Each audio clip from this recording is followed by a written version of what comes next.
Hello lovely people, ఎలా ఉన్నారు అందరూ? నేను మీ విజయ్. ఇవాళ నేను మీకు పెసరట్లలోకి, గారెల్లోకి కమ్మకమ్మటి అల్లం చట్నీ ఎలా చేయాలో చూపిస్తాను. చాలా టేస్టీగా ఉంటుంది, ఇడ్లీలోకి కూడా ఇది.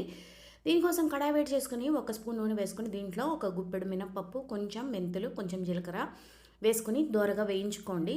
దీంట్లో తర్వాత ఎండుమిరపకాయలు వేసుకోండి, కారానికి తగ్గట్టు వేసుకోండి.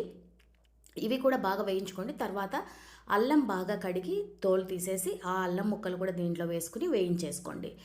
ఇది మనం బాగా దోరగా కలర్ మారే వరకు వేయించుకోవాలండి. ఇలా మంచిగా కలర్ మారాక దీన్ని అయితే తీసి వేరే కప్లో పెట్టేసుకుందాం. ఇప్పుడు మనం పోపు కోసం అయితే కొంచెం నూనె వేసుకుని దీంట్లో ఆవాలు, తర్వాత కరివేపాకు ఏమైనా వేసుకుని పోపు పెట్టేసుకుని రెడీ చేసి పెట్టుకోండి.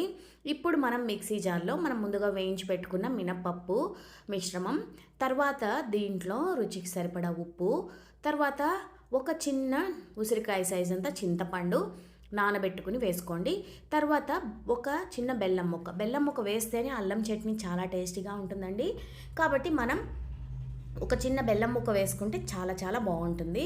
ఇప్పుడు మనం దీంట్లో బెల్లం కూడా వేసుకుని కొంచెం నీళ్లు పోసుకుని దీన్ని మనం చట్నీలాగా రుబ్బేసుకోవడమేనండి.